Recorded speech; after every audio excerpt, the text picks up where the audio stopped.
नित्यत्वम काल अनवच्छिन्नत्वम, नित्य है वो, तो नित्य का क्या मतलब है? सूत्र में कहा ना नित्य शुद्ध बुद्ध मुक्त स्वभाव वाला, तो नित्य कहा तो नित्य का क्या मतलब है? काल अनवच्छिन्नत्वम, काल के द्वारा जिसका छेदन ना किया जा सके, तो कितने भी वर्ष रहे तो वर्षों से ना वो पुराना होता है, ना जर्जर होता है, ना कभी मरता है, इसलिए उसको नित्य कहते हैं। और शुद्धादि स्वभावत्वं च नित्य शुद्धत्व आदिकम, शुद्धादि स्वभावत्व क्या है उसमें?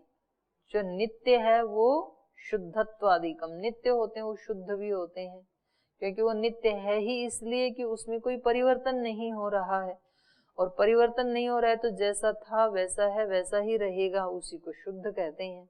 जिसमें कोई मिलावट ना हो उसी को तो शुद्ध कहते हैं।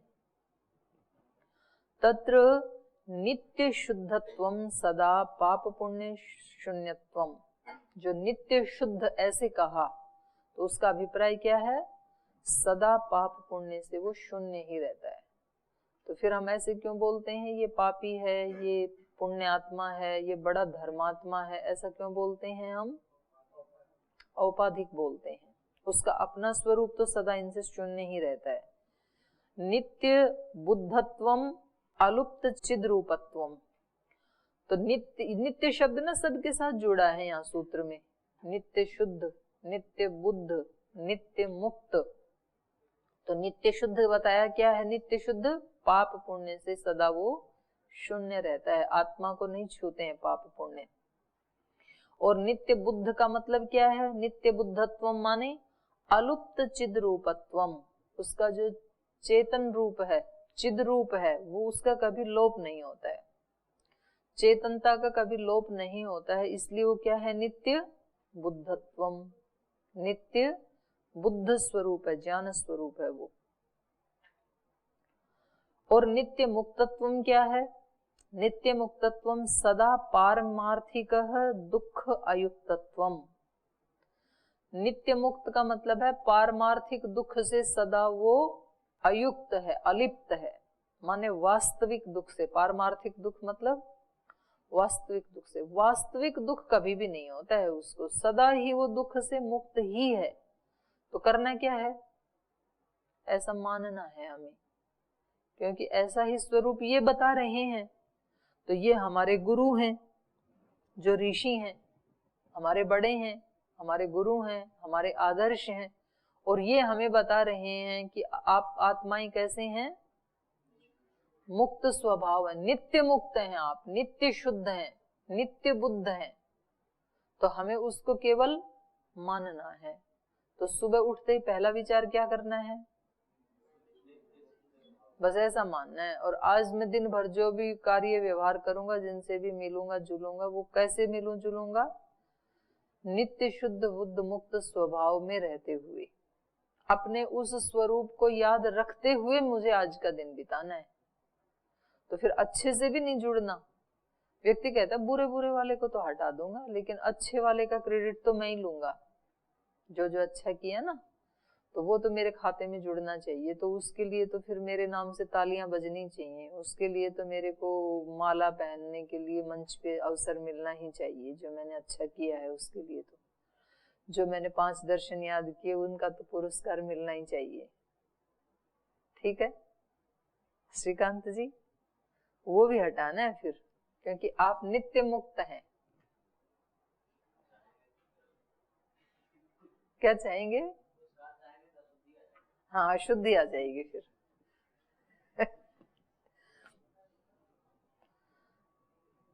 तो इसको मानना भर है व्यक्ति को, वो स्वरूप है ही, क्योंकि ये हमारे ऋषि बता रहे हैं कि आत्मा ऐसा है। हमें अपने आप को व्यक्ति अपने अंदर कुछ न्यूनता फील करता है, तो इसलिए वो उसको पूरा करने के लिए फिर प्रयास करता है या तो, और या फिर उसके लिए किसी को ब्लेम करता है कि इन लोगों ने मेरा ये छीन लिया, इसलिए मैं अपूर्ण हो गया। तो दोनों ही स्थिति किसकी हैं? अपने स्वरूप से बाहर आने वाली हैं, अपने स्वरूप की नहीं है दोनों ही स्थिति। तो जब जब ऐसा आए तो फिर थोड़ी देर शांत बैठ करके उसको ठीक करना है, क्योंकि इतने दिन का जो अभ्यास है वो एक बार क्लास में सुनने से तो नहीं होता है। जब जब आए तब तभी करो। तो अपने मन को, विचार को बच्चे के जैसे ही समझाना होता है। छोटे बच्चे को कितनी बार माँ समझाती है, दिन में कितनी बार समझाती है, कोई काउंटिंग है? एक एक मिनट मिनट में वो ही करता है। उसको बोलो इसको नहीं उठाना, उसी को उठाता है। इधर नहीं जाना, उधर ही जाता है। लेकिन माँ भी कितनी धैर्यशालिनी है, इसीलिए तो पूज्य है। उसका धैर्य टूटता ही नहीं है, समझाती ही रहती है। और बचपन में नहीं, मरण पर्यंत समझाती रहती है, जब तक वो उसका शरीर ना छूट जाए ना। बेटा ऐसे मत करना, ऐसे किया कर, ऐसे मत किया कर, तो समझाती ही रहती है उसको, अपने बच्चे को। तो ऐसे अपने मन को ऐसे ही समझाते रहना है, माँ की तरह से, माँ बन करके। अपने मन को बोलो ऐसे नहीं सोचते हैं, ऐसे नहीं बोलते हैं, ऐसा भाव नहीं लाते हैं किसी के बारे में, ये ठीक नहीं है। फिर वो लाएगा थोड़ी देर के बाद, बोलो ऐसे नहीं लाते हैं। तो उसको समझाते ही रहो, क्योंकि आप तो क्या हैं, नित्य शुद्ध बुद्ध मुक्त हैं आप। तो नित्य शुद्ध बुद्ध मुक्त को क्या करना चाहिए? जो सदोष है उसको समझाना चाहिए। तो सदोष अपना ही चित्त हो जाता है, अपने ही चित्त को फिर समझाते रहना चाहिए। नित्य मुक्तत्वम सदा पारमार्थिक दुख अयुक्तत्वम प्रतिबिंब दुख योगस्तु अपारमार्थिको बंध इति भाव। प्रतिबिंब रूप का जो दुख है, दुख लगे शरीर में, अनुभूति हो रही है कि शरीर दुख रहा है, अनुभूति हो रही है कि शरीर रोगी है, बीमार है, पेट में दर्द है, तो वो दिखाई दे ही रहा है ना। अनुभूति हो रही है कि मेरे पास धन नहीं है, तो निर्धनता का दुख मेरे साथ लगा हुआ है। तो ये सारे दुख जब हमें अनुभूति में आए, तब हम क्या समझाएं अपने आप को? प्रतिबिंब दुख योग, प्रतिबिंब रूप दुख योग। ये दुख का तो योग तो है, लेकिन ये दुख कैसा है? प्रतिबिंब रूप दुख योग है ये, न पारमार्थिक। ये पारमार्थिक नहीं है, क्योंकि जो प्रतिबिंब दुख रूप योगस्तु अपारमार्थिक बंध, वो अपारमार्थिक है।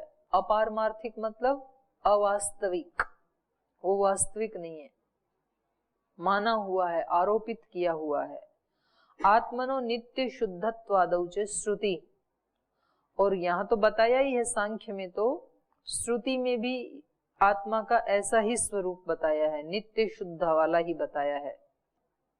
तो ये बता रहे हैं अयम आत्मा सन्मात्रो नित्य शुद्ध बुद्ध सत्य मुक्त निरंजनो विभु इत्यादि।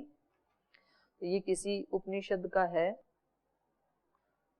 क्योंकि 11 उपनिषद प्रामाणिक तो महर्षि दयानंद ने मानी है, तो कुछ लोगों ने तो 101 200 तक उपनिषदें मानी है। तो ये किसी उपनिषद का वचन है। अयम आत्मा, आत्मा सत्मात्र, सन्मात्र माने सत्मात्र, सत स्वरूप है, नित्य शुद्ध बुद्ध सत्य मुक्त निरंजन विभु, ऐसा है ये आत्मा। तो ये श्रुति का भी इन्होंने दिया। ननु अस्य मनन शास्त्रत्वात् अत्र अर्थे युक्ति अपि वक्तव्या इति चेत सत्यम। कह रहे हैं कि देखो ये कोई कहे कि यह तो मनन शास्त्र है, सांख्य शास्त्र मनन करने का शास्त्र है। ननु अस्य मनन शास्त्रत्वात् अर्थे युक्ति अपि वक्तव्या, तो ये जो आपने बताया कि आत्मा नित्य शुद्ध बुद्ध मुक्त है, ये जो अर्थ बताया, इसके साथ आपको फिर युक्ति भी बतानी चाहिए, युक्ति के साथ इसको सिद्ध करना चाहिए। सत्यम, ये ठीक है। तो कहा न तद योग तद योगाद्रिते इति अनेन नित्य शुद्धत्वादो युक्ति अपि उक्ता इति। इसलिए सूत्रकार ने यहाँ सूत्र के साथ साथ उसकी युक्ति भी दे दी है। युक्ति क्या है? न तद योग तद योगाद्रिते, वो योग हो नहीं सकता है। पहले बताया कि इसका दुख कैसा है, प्रकृति के साथ संयुक्त होना ही इसका दुख है, संयोग होना ही दुख है। संयुक्त होता क्यों है वो आगे बताएंगे, अविद्या के कारण हो जाता है। और यदि ये ना हो तो ये योग किसकी, कौन कर देता है? अज्ञान भी किसके कारण है? तो कह रहे हैं न तद योगा तद योगाद्रिते, ये योग उसके अज्ञान से ही होता है। वो यदि ना चाहे, उसको ये ज्ञान हो कि मुझे नहीं जुड़ना है, तो नहीं जुड़ेगा। तो बहुत सारी चीजें आप हटा देते हैं ना अपने जीवन से, जिसका आपको ज्ञान है, आप उनके साथ योग नहीं करते। आपको पता है कि शराब नहीं पीनी चाहिए, तो कैसे जबरदस्ती बोतल उठ के आपके मुंह में लग सकती है? नहीं, आप नहीं करना है तो नहीं करना है। बहुत सारी चीजें आपके पास आपको छू भी नहीं सकती है ना। तो ये कह रहे हैं ऐसे ही जैसे वहां आपने निर्णय कर लिया और उसको छोड़ने में कोई दिक्कत नहीं है, ऐसे ही जिनको हमने ये मान लिया कि ये आदत, ये स्वभाव नहीं छूटेगा, उसको भी ऐसे ही सोच लो। अब हमने सोच लिया कि वो हमारे लिए नहीं है, वो बहुत खराब चीज है और वो बहुत अशुद्ध चीज है, उसका जो सेवन करने वाले हैं वो बहुत अशुद्ध व्यक्ति होते हैं और वो बहुत अज्ञानी व्यक्ति होते हैं। ना वो आरोग्य के लिए लाभदायक है, ना वो मन के लिए, ना आत्मा के लिए, ना यश के लिए। तो हर दृष्टि से क्या है, वो हेय है, ऐसा हमने मान लिया। ऐसे ही हमने कामनाओं को मतलब अज्ञान मूलक कामनाओं को, अपनी अज्ञान मूलक जो कामनाएं हैं, हमारी क्रोध है अज्ञान मूलक, लोभ है, मोह है, आसक्तियां हैं, जिद्द हैं, प्रमाद हैं, आलस्य हैं, अपुरुषार्थ है, ये सारे भी हम ऐसे ही मान लें कि ये सब क्या है, मेरे लिए हानिकारक हैं और सुयश को हटाने वाले हैं, मेरी कीर्ति को मिटाने वाले हैं। तो ये सारे मेरे लिए हानिकारक हुए, मेरे मन को दुखी करने वाले हैं और मेरी आत्मा का ह्रास करने वाले हैं ये सारे दोष। तो जो अपने लिए इस तरह के हैं, उसको अब मुझे अपनाना चाहिए कि नहीं अपनाना चाहिए? तो सबका उत्तर एक ही आएगा, नहीं अपनाना चाहिए। नहीं अपनाना चाहिए तो ठीक, आज से नहीं अपनाते। तो फिर हमारा जो संस्कार है ना, वो फिर हमारे ज्ञान को चेंज करते हैं आकर के, इस वाले ज्ञान को, कि नहीं ये ऐसे नहीं चलता है संसार में, ये तो केवल पुस्तकों की बात है, संसार में तो ऐसे करोगे तो बहुत परेशान हो जाओगे, संसार में तो संसार की तरह से जियो। तो फिर व्यक्ति फिर वैसा ही आचरण करता है, तो फिर उसकी अनुभूति होती नहीं, इसमें तो फिर दुख मिल गया। तो ठीक है, अब अगली बार जब ऐसा प्रसंग आएगा तो मुझे शास्त्र के अनुसार ही चलना है, दुख आए तो भी शास्त्र के अनुसार ही चलना है, ऐसे ही जीना है, कोई नहीं। तो फिर ऐसे करते करते, फिर उस अभ्यास को करते करते व्यक्ति परफेक्ट हो जाता है। किसी व्यक्ति को पूर्ण कौन बनाता है? अभ्यास बनाता है। रोज उसकी प्रैक्टिस करते हैं ना, तो परफेक्शन आ जाता है। तो इसकी युक्ति भी दे दी है हमने सूत्र में, न तद योगस तद योगाद्रिते इति अनेन नित्य शुद्धत्वादौ युक्ति अपि उक्ता एव तथा ही आत्मनि नित्यत्व विभुत्वादिकम तावत न्यायादि दर्शनेषु एव साधितम। करे हैं आत्मनि नित्यत्व विभुत्व आदिकम, न्याय में भी आत्मा का स्वरूप क्या माना है? विभु ही माना है। आत्मनि नित्यत्व विभुत्वादिकम तावत न्यायादि दर्शनेषु एव साधितम, तो ये तो वहां पर ही सिद्ध कर दिया है। तत्र नित्यस्य विभो आत्मनः तद योगम विना दुखादि अखिल विकारैर योगो न भवति। तो वहां भी ये वर्णन आया है कि ये जो नित्य विभु आत्मा है, इसका योग दुख आदि अखिल विकारैर यद योगम, दुख और दुख के साथ साथ जितने भी विकार हैं, काम क्रोध लोभ मोह अहंकार घृणा द्वेष ईर्ष्या झगड़ा बखेड़ा, ये सारे के सारे विकार, दुख आदि अखिल विकारैः यद योगम, इन सारे विकारों का जो योग है वो तस्य नित्यस्य विभो आत्मनः यद योगम विना दुखादि अखिल विकारैर योगो न भवति। ये जो इसका योग दिखाई देता है, ये आत्मा के चाहे बिना इनके साथ योग नहीं हो सकता है। हम चाहते हैं वैसा करना, हम चाहते हैं टिट फॉर टैट, जैसे को तैसा, तो इसलिए होता है, नहीं चाहेंगे तो नहीं होगा। तस्य एव अंतःकरणस्य सर्वसम्मत कारणस्य तद उपादान कारणत्वम एव युक्तम लाघवात्। तो कह रहे हैं तस्य एव अंतःकरणस्य सर्वसम्मत कारणस्य, ये सब सर्वसम्मति से माने सभी दर्शनों का, सभी दर्शनकार इसी बात को मानते हैं कि इनका सीधा सीधा संबंध किसके साथ है? अंतःकरण के साथ। तस्य एव अंतःकरणस्य तद उपादान कारणत्वम एव युक्तम, उनका उपादान कारण कौन है? अंतःकरण है। इन दुख आदि अखिल विकारों का उपादान कौन है? अंतःकरण ही है।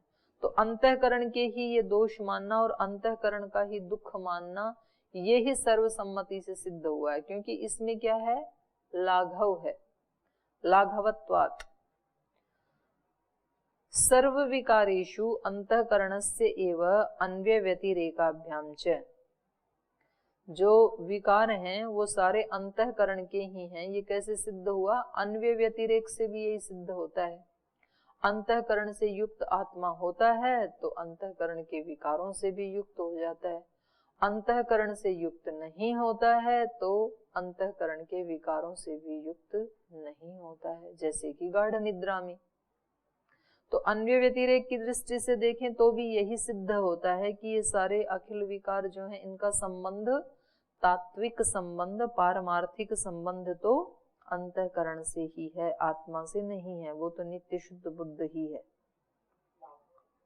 जी बता रहे हैं, ये गौरव बता रहे हैं आगे अगली पंक्ति में, तब लाघव समझ में आएगा। न पुनः अंतर्विकारेषु मनसो निमित्तत्वम आत्म मनसश्च उपादानत्वम युक्तम कारण द्वय कल्पने गौरवात्। दो को कारण मानेंगे ना तो गौरव हो गया ना, बड़ा हो गया ना ये। न पुनः अंतर्विकारेषु, जो अंदर विकार हैं उन विकारों में मनस निमित्तत्वम आत्मनश्च, उसमें मन भी निमित्त है और आत्मा भी निमित्त है, तो दो निमित्त हो गए ना फिर।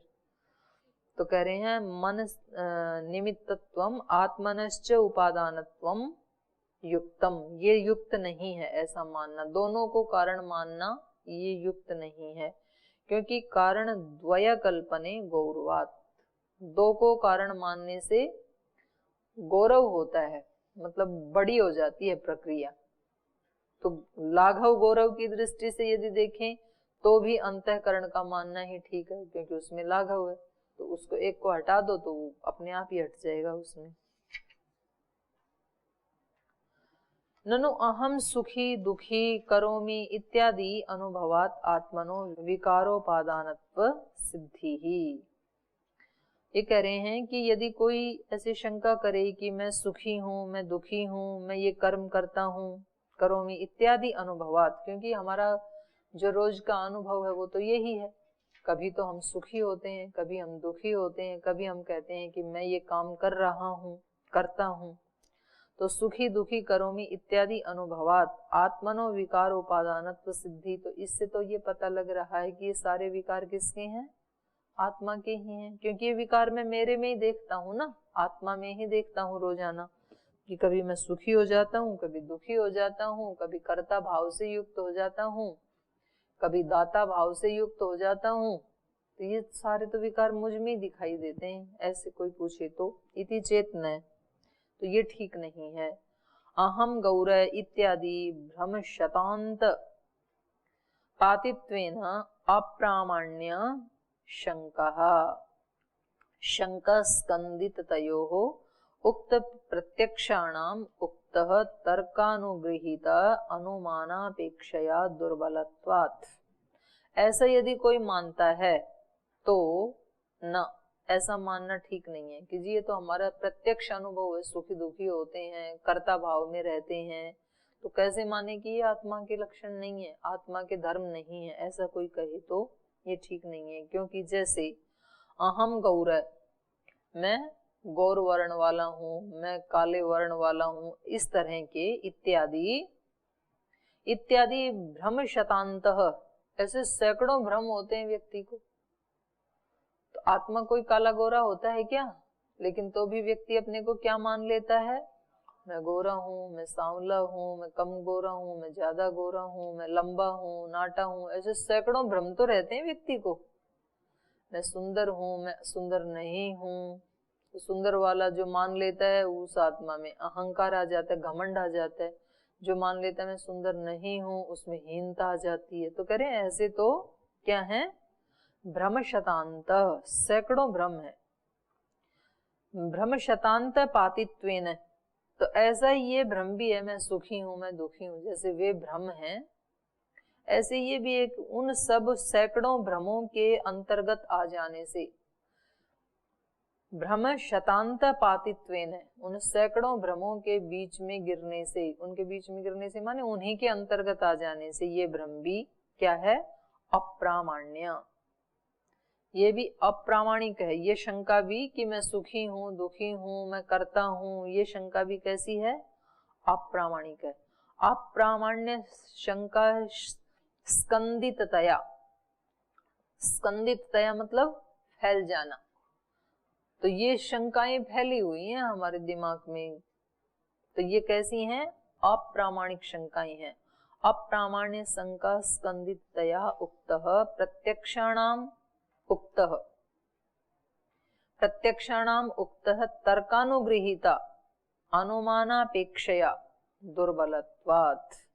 तो ये शंकाएं जो हैं ये सभी प्रत्यक्ष से, तर्क से अनुगृहित हुए अनुमान के सामने ये सब दुर्बल सिद्ध होती हैं।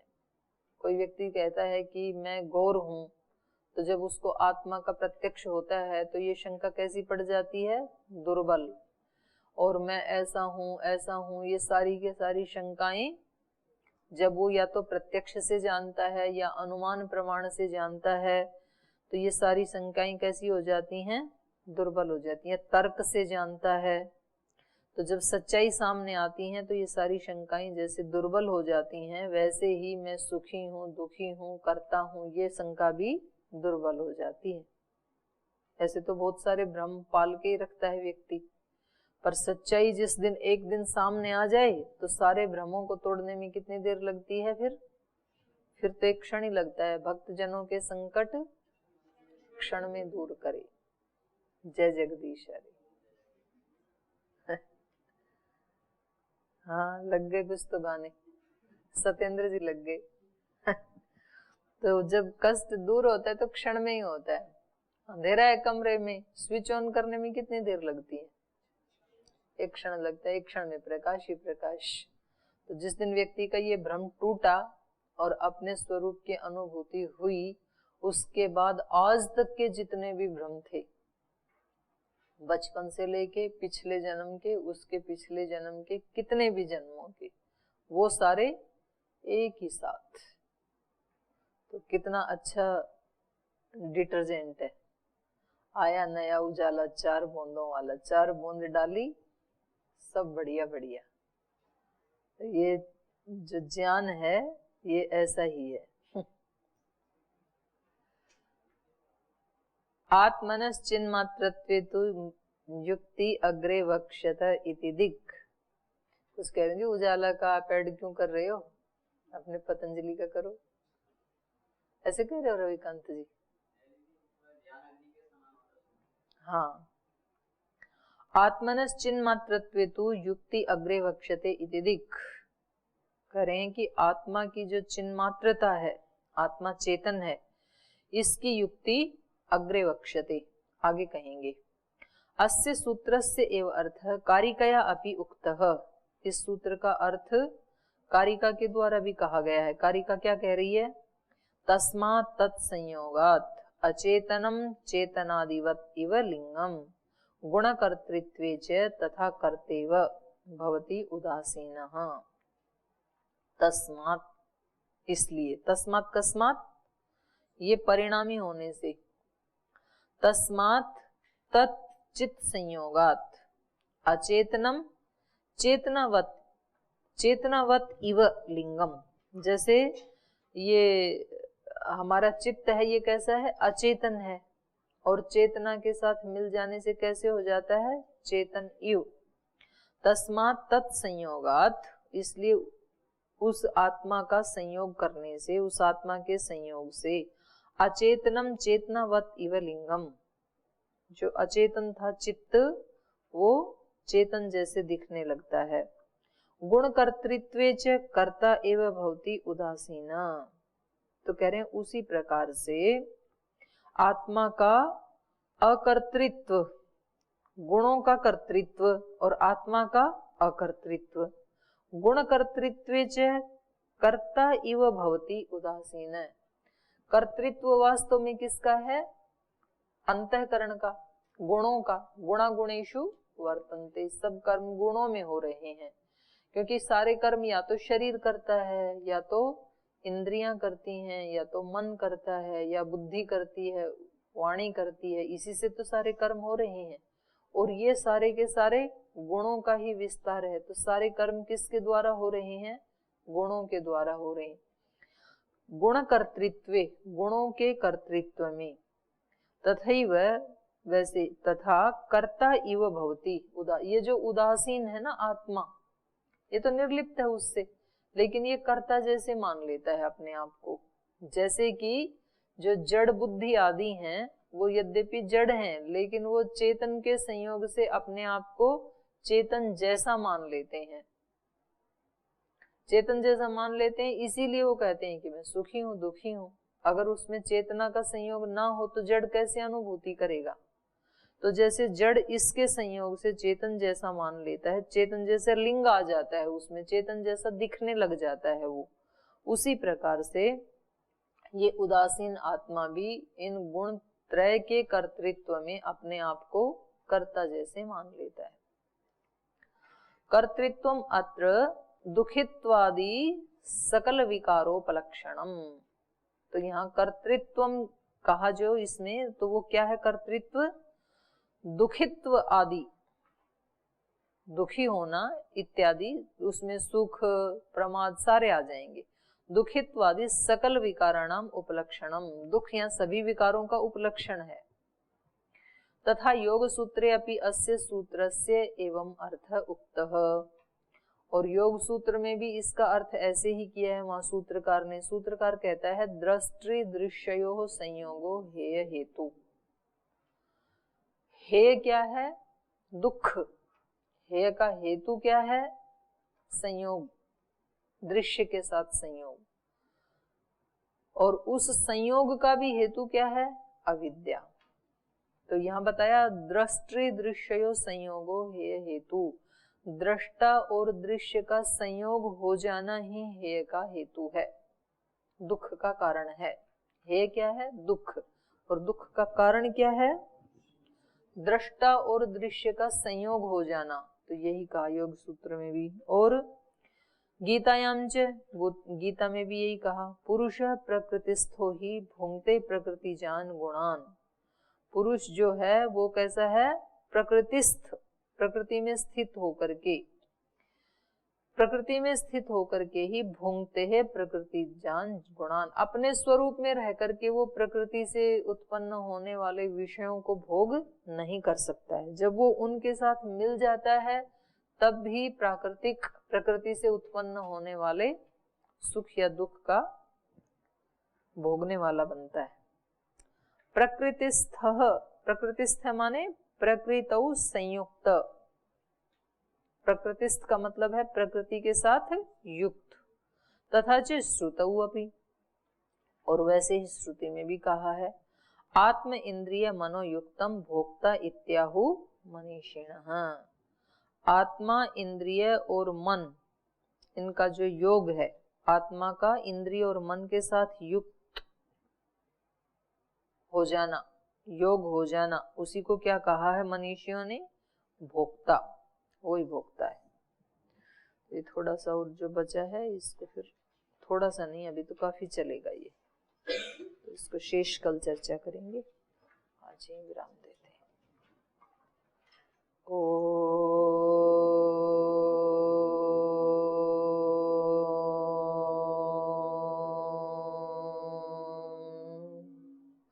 शांति शांति शांति। श्री गुरुभ्यो